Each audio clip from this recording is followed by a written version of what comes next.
Hi guys, this is the story of my abusive mother-in-law and my useless husband who didn't even bother to protect me. I'll be using fake names in my story since I don't want to be identified. Sharing my story is one thing, but handling real-life drama is another, so I don't want anyone to find me. Let's say my name is Peyton, Grant is my husband, and Joanne is my mother-in-law. There's also my grandma, Lily, who is the sole reason why I'm still alive today. Let me tell you from the beginning. Grant was more or less a good boyfriend to me. I was completely in love with him and ready to marry him, so when he proposed to me, I immediately said yes. But my life completely changed after that. Grant suddenly started to show lots of red flags. I discovered that he and his mother were extremely close, and that his mother essentially controlled him. It was Joanne who first started to create problems. She was living with us and mooching off her son. One day she just walked in with some papers and said, "Peyton, you need to come and sign these papers. The faster you do it, the better for you." "What are those papers, Joanne?" "This is an ironclad prenup that you both need to sign. It says that in case of a divorce, none of you can claim anything from each other. Sign it right now." "Wait a minute. Did you just make a prenup without consulting us? This is really humiliating, Joanne. Why would you do that?" "I did this so you can't take my son to the cleaners in case of a divorce. You earn way less than him, and this house is his. We cannot trust you enough to try and take everything from him." "This is insane, Joanne. I am not some witch that you make me out to be. This is ridiculous. I won't sign a prenup just like that. I feel insulted. You should have talked to us about this." "Actually, I know about the prenup. It's not a big deal, Peyton. If you are really not with me for money, you should have no problem signing this." I was pretty taken aback at the fact that Joanne and Grant had a discussion, but didn't even tell me. No, I was not with Grant for money. I didn't earn much, but I had a big inheritance in store for me. I didn't tell Grant that yet. Grant and I fought for days, and Joanne regularly verbally insulted me for not signing the papers. After a while, I went to my grandma for help. She listened to everything I said and said, "Honey, are you sure you want to marry this man? I don't think he's the right one for you. You two aren't even married yet, and he's already making plans with his mother to corner you. It's just this one problem, Grandma. I really love Grant, and he loves me too. I really can't imagine marrying someone else. He is a good man." "Well, if you really already made that decision, I would actually encourage you to sign the prenup. I'll send my lawyer to read through the terms, but I have a request to make. You should never mention that your grandparents are millionaires. I don't want them to know." "I haven't told them anything yet, Grandma, but why do you want me to say it?" "I understand things better than you, Peyton. You're seeing them with rose-tinted glasses. Your grandfather and I worked hard to build this fortune. I don't want anyone to take advantage of you and steal your money." "Grandma, you don't have to worry about that. I won't tell them anything since you asked me not to. Besides, Grant is a good man, and he will never do that. If his mother becomes too much, I'm sure he'll protect his wife." I was wrong. You know, Grant was a horrible man, and his mother was much worse than I knew. I gave in and signed the prenup, and later realized what a wise decision it was. As soon as we got married, Joanne started to abuse me regularly. Even after signing the prenup, she verbally and sometimes physically abused me. I'm too ashamed to speak of the things she did, but I will mention one incident. This incident is important because it was the turning point of my marriage. One day, when I was home after work, Joanne came storming into my room with a smirk on her face. She handed me a big bag of clothes and demanded that I wash them. I didn't protest because I was used to this behavior. I knew that if I refused to do it, she would tell Grant, and then the two would verbally abuse me. It was a routine, so I picked up the heavy bag, even though it was hard for me. While I was going down the hall, Joanne tripped me and I fell. I hurt my ankle and screamed out in pain. Joanne laughed at me and left. After putting an ice pack on my ankle, I called Grant. "Grant, I fell down and hurt my ankle. Your mother tripped me today. I have taken her abuse for a long time now. You need to do something. She's crossed her limits." "Don't make up lies about Mom, Peyton. She would never do something like that. You just want her out of the house and don't want to do chores. Stop lying and defaming my mom." "I'm not lying, Grant. Please believe me." "Don't waste my time, Peyton. Go back and do the chores my mom gave you. I don't want another complaint out of your mouth." Grant simply hung up on me. He never stood up for me and always acted like I was in the wrong. I didn't say anything because I didn't want him to leave, but this time I couldn't take it anymore. I just cracked. Actually, I was secretly seeing a therapist with the help of my grandma, so their abusive ways were becoming too much to handle. It was at this point that I knew I had to get out. What pissed me off even more was that Joanne sent me some nasty texts saying how I deserved what she did and that Grant would never speak against her. I was freaking mad. I made up my mind that I needed revenge. The opportunity showed up well later. My grandma passed away. I was sad but relieved because she was in a lot of pain. I couldn't stand to see her in so much pain. I stayed strong, thinking that she had finally reunited with my granddad and was now free from pain. Grant didn't even help me a little when my grandma passed away. He didn't even show up to the funeral or anything, but he got to know that I received $250 million as an inheritance. Yes, they were that rich.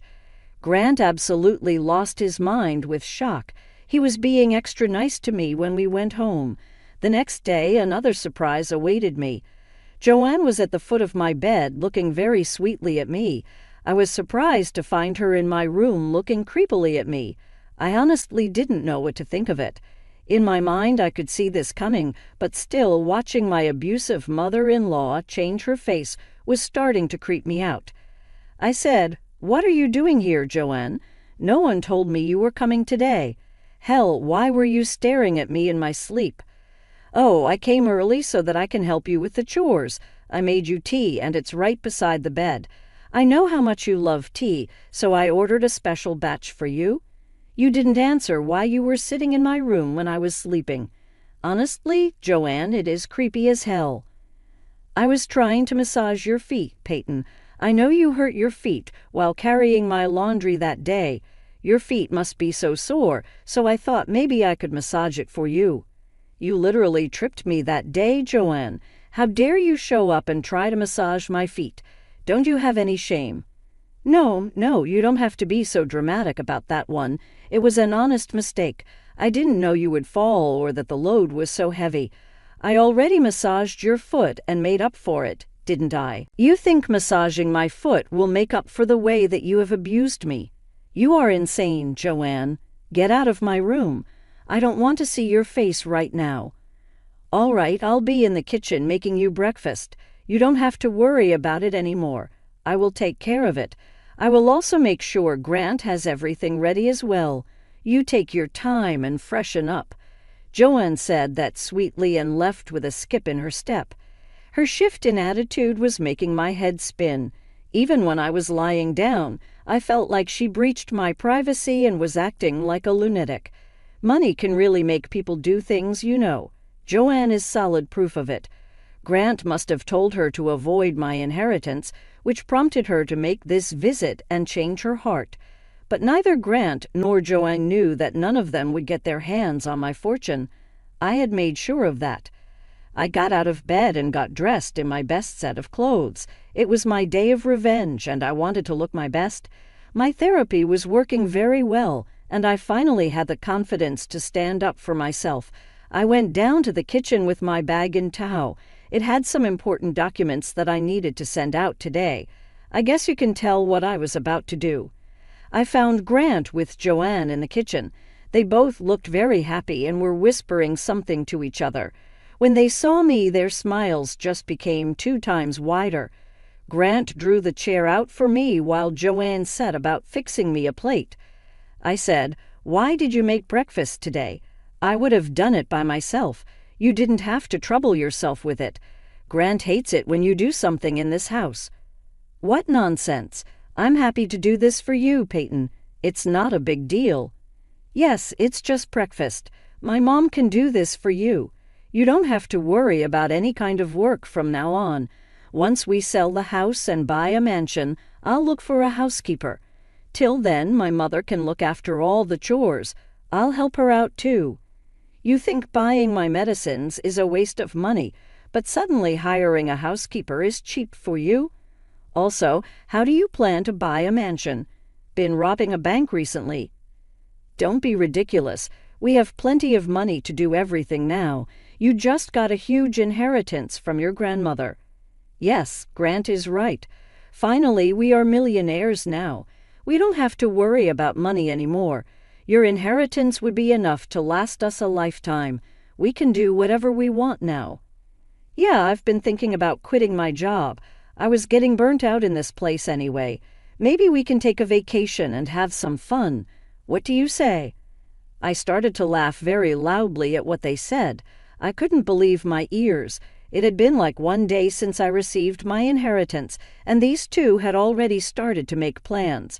They really thought that I would just hand them over the money and let them do what they wanted. 1 day of fake good behavior was supposed to wash away years of abuse that I suffered at the hands of my husband and mother-in-law. Joanne and Grant looked a little uncomfortable with my laughter and were trying to look away. Their own plans may have sounded just ridiculous to them too, since they held on to the hope that I would magically forgive them. After laughing for a few seconds, I said, "My God, it's been like 1 day since I got my inheritance. Look how drastically you have changed your tunes. Money does make a difference, doesn't it?" Let's not remember the old days now. We had no idea you had such good luck coming your way. We would have treated you better if we knew. Yeah, you shouldn't be hiding things from your husband and in-laws, Peyton. That was very sneaky of you. Anyway, what should we do with so much money? I was thinking of a house in the Caribbean. Don't just say house. Say mansion or villa. We can even opt for a penthouse. That would suit our status better. We are millionaires after all. My friends would be so jealous of me. I listened to their banter and then casually took out the documents that I was hiding in my folder. Joanne and Grant looked expectantly at me as if I was giving them papers saying all the money was theirs now, but they would be in for a shock. I held the papers in hand and said, "I would like to correct you there, guys. We are not millionaires. I am a millionaire now. The money is mine and I got it as my inheritance. Yes, you did get the money, but we share everything. We are married after all, so you should be sharing your money with me," said Grant. Yes, and as your mother-in-law and only surviving family right now, you should share the money with me as well. We are family after all. You are my daughter as much as Grant is my son," added January. "It's ironic how I have suddenly become your daughter. January, till about yesterday, I was just the witch your son married. Anyway, you shouldn't get so carried away. We won't be family anymore. Not that we were ever family anyway." "What do you mean, Peyton? I'm your mother-in-law, so I am family," Jan insisted. "How would you be my mother-in-law when I won't be married to your son anymore? If Grant loses his husband's title, you'll be less than nothing to me." "What is the meaning of this, Peyton? Why won't I be your husband anymore? What is going on?" Grant asked, bewildered. "Well, I have filed for divorce. I did it the day after my grandma died. I won't be staying with you anymore, Grant. You're a terrible husband and don't deserve to be one," I declared, throwing the divorce papers on the table. Grant and Jan both read the papers to check if I was speaking the truth. When they read through the documents, their eyes shot up to the sky. They looked at the papers in disbelief and then gave each other worried glances. I guess they didn't think I would be capable of filing for divorce. They said, "What is this, Peyton? Why have you filed for divorce? This doesn't make any sense. You think I'm weak enough to be stuck in an abusive marriage for the rest of my life? Why are you surprised, Grant? I had told you this was coming. I told you the very day Jan tripped me." "My God, why are you still stuck in the past? I have apologized for it. Plus, it has happened already and I can't change that. You need to be a little forgiving. This is not a big enough problem to warrant a divorce. Mom has already made amends for that," Grant argued. So you, Jen, confess to tripping me, and all you do is tell me to get over it. Get this into your heads, guys. I am divorcing you and you won't get a cent of my inheritance. I can't believe I fell in love with such a vile man like you, Grant. I'm ashamed I tried my best to impress a monster like you, Joanne. But this abuse ends now. We are definitely getting a divorce, and we can do this the simple way or the difficult way. Suddenly, Grant and Jen looked very pissed at me. I guess they didn't like the fact that I called them out on their behavior. They knew that since I filed for divorce already, I was dead serious. It wasn't a threat to make them do what I wanted. They were now willing to follow my wishes anyway, since I had lots of money. They said, "What's the use of divorcing me, Peyton? You have more money than me because your inheritance is our marital asset. I will get half of it anyway. You might have half, but most of it will be spent on the lawyer. Did you forget about the prenup that you and your mother forcefully made me sign? I'm sure my dear mother-in-law can remind you of it. She was adamant we sign a prenup." It suddenly dawned on them that they had screwed themselves over back then. They had no idea that I would somehow become a millionaire. They wanted to protect themselves because they knew no sane woman would stay with them after their abuse. The prenup was a way for them to abuse people and not have any consequences for it. But this time they just played themselves. They dug their own graves. They said, "The prenup was a long time ago. I'll talk to a lawyer and find out what we can do. We won't let you walk away with all that money." "Yeah, you are doing this to threaten us. You can't do anything to us, Peyton. We will take your money and do what we please with it. So I take it that you will try and fight me in court." "Oh, don't worry, Peyton. We will make this hard for you. You can't just decide on your own. I'll fight you in court. You can't get divorced without my signature. Remember that."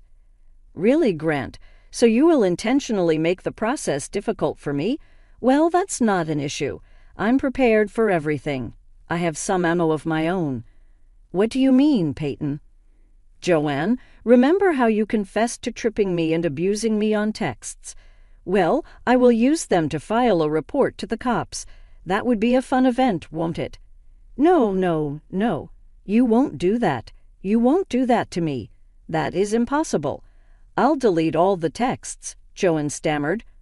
"Don't worry, Joanne. I have all the texts saved and sent to some of my friends. Trust me, I'm perfectly capable of reporting you to the police. In fact, I can also show how Grant knew and didn't do anything to save me. It'll be a downhill battle for you in divorce court." Joanne and Grant immediately started to hound me with apologies. They forgot the fact that I had the power to put Joanne in jail. They thought I had let go of the incident, but I was just biding my time and using this for the right moment. Joanne and Grant were in deep trouble. They were unsure of what to do. I took the divorce papers with me and left the house. I would collect my things the next day. Grant and Joanne tried to stop me and said, "Don't walk away from us, Peyton. Let's sit and have a conversation about it. We can deal with the situation like adults and not make any rash decisions." "Yeah, you have to stay here anyway." "Where will you go anyway?" "Let's talk about it." "I'm moving into my grandmother's house. It has already been transferred to my name. I will be living there and waiting for Grant to decide on the divorce. I'm taking the papers with me so that you can't damage them and make me file again. As for my things, I've taken pictures of everything. Don't even think about damaging or getting rid of anything." Grant and Joanne went on trying to stop me, but I had already called a friend who was waiting for me outside. I got into her car and drove off with her. Grant and Joanne stood at the door and stared at us the whole time. After going to my new place, I contacted a moving company and booked them to bring my things from the house. In the months that followed, Grant and Joanne did their best to try and change my mind. I kept reminding them about going to the cops because Grant didn't sign the divorce papers. Grant did talk to a lawyer who told him in no uncertain terms that the prenup was solid and he had no way out. After being threatened by me multiple times, Grant was forced to sign the divorce papers. He didn't want his mom in jail after all. Plus, he knew I would never give him a chance again. Grant and Joanne are currently not talking to each other. wondering why. Well, Grant did not take the divorce very well and started to blame Joanne for causing problems between us. Grant was sure that Joanne was the reason he missed out on being a millionaire. After having countless fights with her, he ended up kicking her out with nothing. Since Jan lived off Grant's money, she was left homeless and without funds. Last I heard, Jan was in a homeless women's shelter with no idea what to do with herself. I did the courtesy of informing everyone what horrible people Jan and Grant are, so they have been isolated from people. No one really talks to them. As for me, I'm enjoying my new life and casually watching the aftermath. I still stay at my grandma's place since it holds sentimental value to me. From my inheritance, I have donated some money to women's help centers and plan on doing more for them. The rest of the money has been invested and secured for my future family. I still work at my old job since I don't want to sit idle. Life is good so far, and I'm hopeful I will meet someone who deserves me.